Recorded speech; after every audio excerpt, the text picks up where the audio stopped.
আসসালামু আলাইকুম। আশা করি সবাই ভালো আছেন। তো আজকে আমি আপনাদের জন্য একটা রেসিপি নিয়ে আসলাম, স্পেশাল সেমাই রান্না। তো চলেন দেখে নিই কীভাবে আমি সেমাইটা রান্না করলাম। প্রথমে আমি একটা ফ্রাই প্যান চুলাতে দিয়ে দিলাম, ওইখানে 3 চামচ ঘি দিয়ে দিলাম। ঘি গরম হওয়ার পরে আমি দিয়ে দিলাম এখানে সেমাইগুলো। যে যতটুকু রান্না করবেন ঠিক ততটুকু সেমাই দিবেন। তারপর আমি দিয়ে দিলাম চিনি স্বাদ মতো, যে যেমন মিষ্টি খান ঠিক তেমনই দিতে পারেন। তো এইভাবে অনেকক্ষণ নাড়াচাড়া করতে ছিলাম আমি।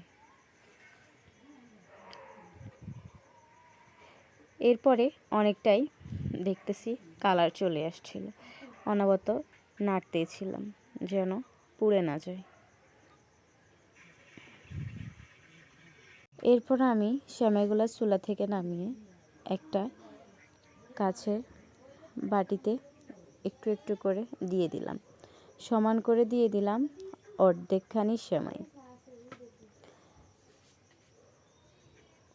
তো দেখতেই পাচ্ছেন আমার এগুলা অলরেডি কমপ্লিট।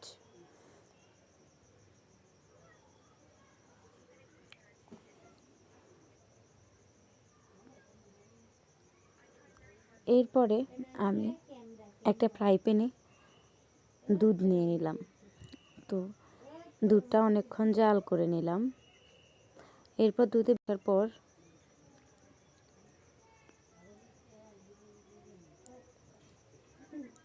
আমি দিয়ে দিলাম স্বাদ মতো চিনি, স্বাদ মতো একটুখানি লবণ। এরপর দিয়ে দিলাম গুঁড়ো দুধ।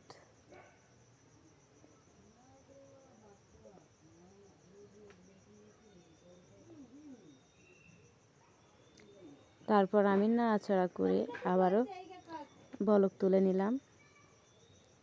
এরপর দিয়ে দিব আমি কর্নফ্লাওয়ার। আমার হাতের কাছে যে কর্নফ্লাওয়ারটা ছিল আমি ওটাই দিয়ে দিলাম এখানে পরিমাণ মতো।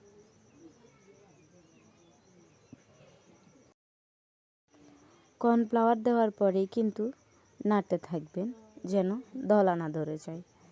এরপর নাড়তে নাড়তে এটা অনেকটাই ঘন চলে আসবে। তো আপনারা সবাই দেখতেই পাচ্ছেন,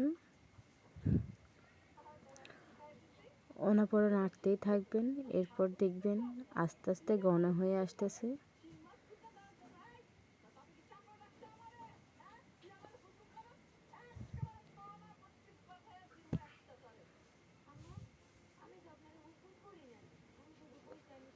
তো অনেকক্ষণ নাড়াচাড়া করার পর আমি দেখতেছি আমার এটা অনেকটাই ঘন হয়ে আসতেছে। তো দেখতেই পাচ্ছেন আমার ক্রিমটা রেডি হয়ে গেছে, অনেকটাই ঘন হয়ে গেছে। এখন আমি চুলা থেকে নামিয়ে নিব।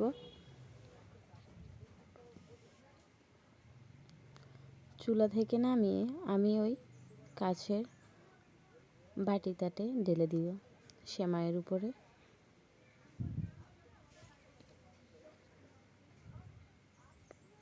এরপর ভালোভাবে সেট করে নেব। ভালোভাবে সেট করার পর উপর দিয়ে আবারও দিয়ে দিব সেমাইগুলো, যে বাকিগুলো যে সেমাইগুলো ছিল